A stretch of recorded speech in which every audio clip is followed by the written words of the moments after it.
Sydney आतंकी हमला, गोलियों की बौछार, लोगों की चीखें। बॉन्डी बीच पर हुए अटैक को देखकर पूरे इजराइल में कोहराम मचा हुआ है। सिडनी अटैक को देखकर पूरी दुनिया हैरान है।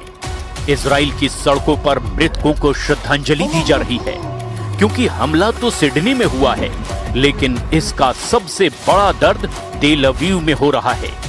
वो इसीलिए क्योंकि सिडनी में यहूदी लोगों को टारगेट बनाया गया।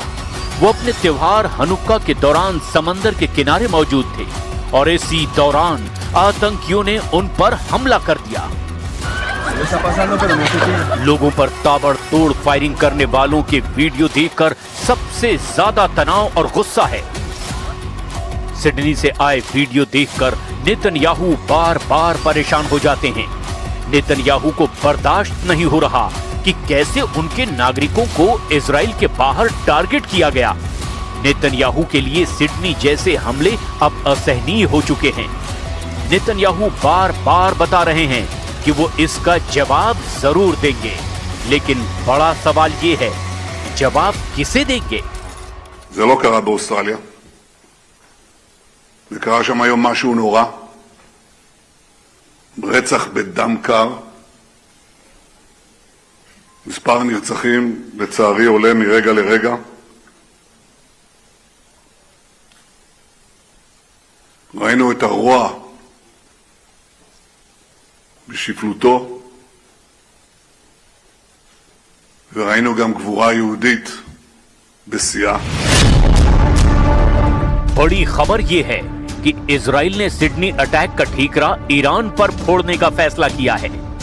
इजराइल की मीडिया में ईरान के एंगल से जांच की बात कही जा रही है। इजराइल की इंटेलिजेंस का दावा है कि तेहरान की तरफ से विदेशों में रहने वाले यहूदियों को टारगेट किया जा रहा है। हमले के लिए हथियार सप्लाई किए जा रहे हैं और सोशल मीडिया के जरिए हमलों के लिए भड़काया जा रहा है। यानी नेतन्याहू अपने सबसे बड़े दुश्मन ईरान को सिडनी आतंकी हमले के लिए जिम्मेदार बताकर कुछ बहुत बड़ा करने की तैयारी कर रहे हैं। सिडनी हमले को लेकर नेतन्याहू ने कहा है कि अब उन्हें पूरी दुनिया में कार्रवाई करनी होगी, क्योंकि अब दुश्मन सिर्फ इजराइल के अंदर नहीं बल्कि इजराइल के बाहर भी उसे टारगेट बना रहा है। אנחנו עומדים היום במערכה מול אנטישמיות עולמית, והדרך היחידה להילחם בה זה להוקיע אותה ולהילחם בה. אין דרך אחרת. זה מה שאנחנו עושים במדינת ישראל. इसमें कोई शक नहीं कि ईरान इजराइल का सबसे बड़ा दुश्मन है और उसने इजराइल को बार बार सबक सिखाने की वार्निंग दी है और उसके कमांडर रोज ऐसी चेतावनी नेतन्याहू के लिए जारी करते हैं।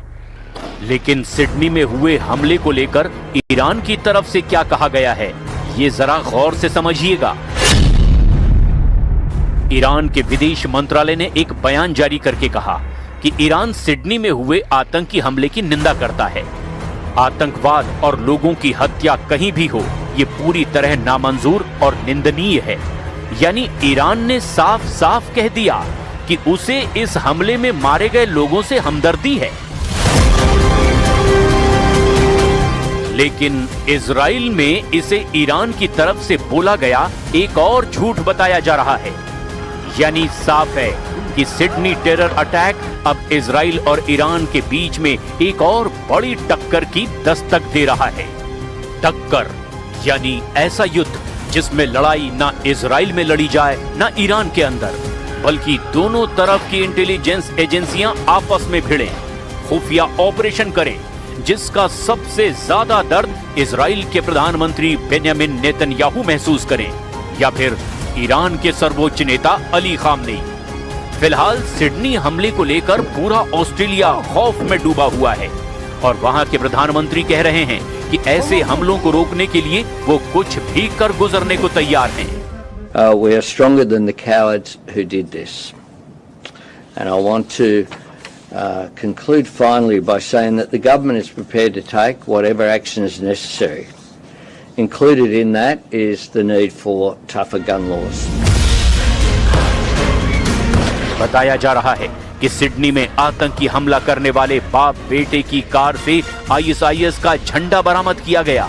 यानी सिडनी टेरर अटैक के पीछे आईएसआईएस की विचारधारा। वहीं बड़ा सच ये भी है कि सीरिया की सत्ता पर काबिज हुए अहमद अल शरा या अल जुलानी पहले तो आईएसआईएस और अल कायदा का सरगना था और दिसंबर 2024 में अमेरिका और इजराइल की खुफिया एजेंसियों की मदद से ही उसने सीरिया में बशर अल असद का तख्ता पलट किया था। जुलानी उसी आईएसआईएस का हिस्सा रहा जिसने इराक और सीरिया में लाखों लोगों को मौत के घाट उतारा और इसी आईएसआईएस से लड़ने वाले देशों में सबसे बड़ा नाम ईरान का था।